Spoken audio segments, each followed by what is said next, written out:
This is a supplement to the video that I uploaded yesterday showing the results obtained by different methods of case cleaning. After I posted the video, I looked at it and I realized that I had my camera not pointing where I thought it was, and I was not looking through the viewfinder, if you will. And so where I thought I had it, I was holding the cases out of the view of the camera, and I'm sure that was very frustrating for you. And I'll try to redouble my efforts for a better result next time. So what I thought I would do is I pull the cases back out, and without all the commentary of the prior video, I will just show you the results from each one.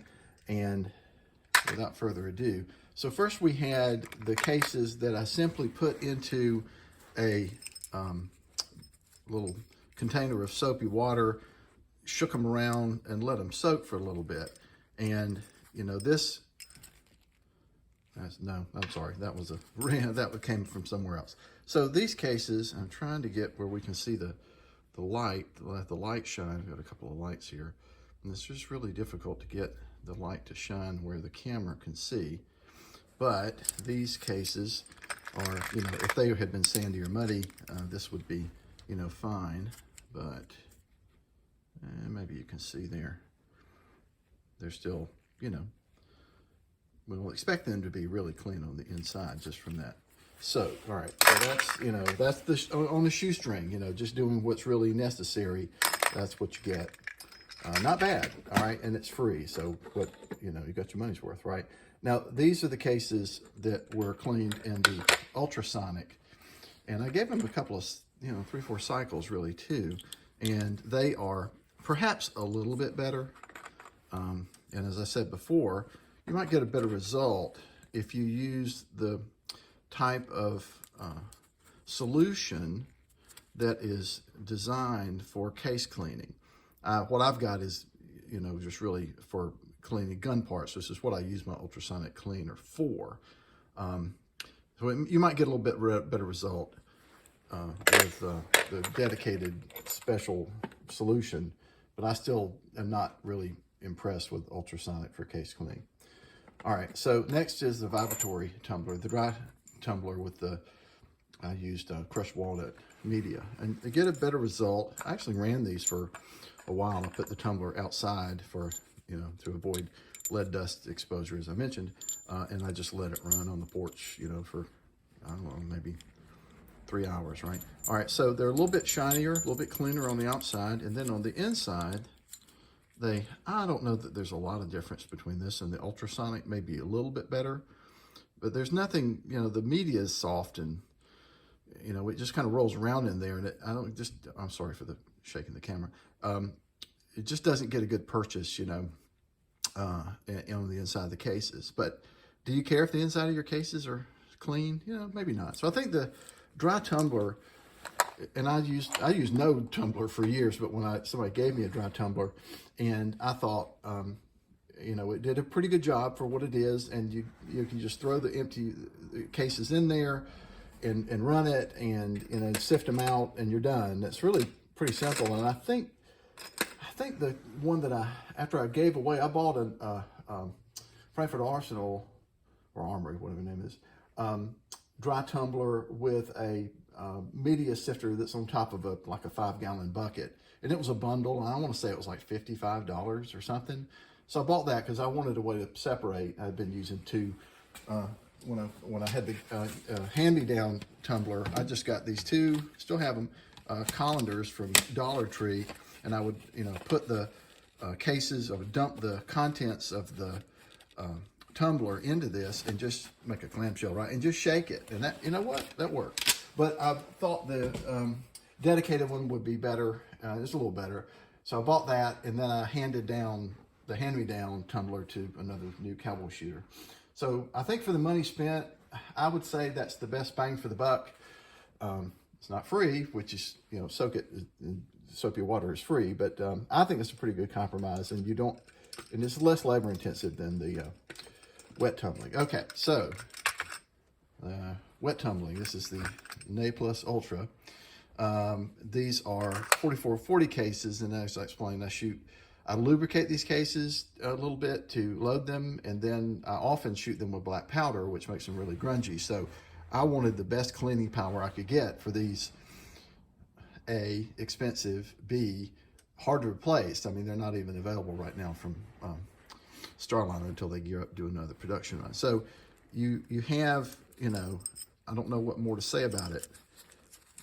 Now, I don't care about clean primer pockets. I wouldn't turn around twice to clean my primer pockets, but since I decapped it, for the reasons I said in the other video, that's fine. And, the inside of the cases, I mean, they're pristine. I mean, they're like new. And if you wanted to see the comparison, the reason I say that, pull my box out. This is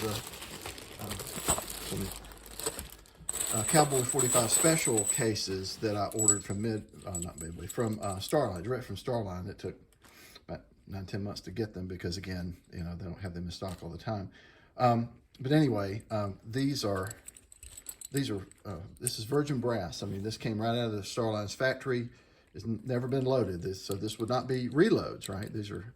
And you can see the inside of those cases. I mean, as you would expect with factory new brass, it look like that. But if you compare, the outside, put them in order. This is the wet tumbled 4440, which has been fired, Lord knows how many times already. All right, and compare the primer pockets. You can see the exterior, and then look on the inside.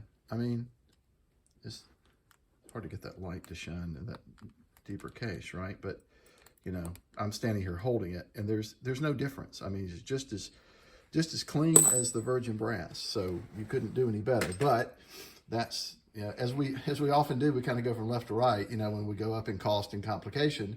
That's true with the case tumblers. I mean, that's a more expensive piece of equipment. And then you got to separate out if you use the pins, which is really what does the work inside those cases. It makes the difference between that and the vibratory. If you use the pins, then you got to separate the pins out because wet pins tend to get, stuck in there until you get the cases completely dry.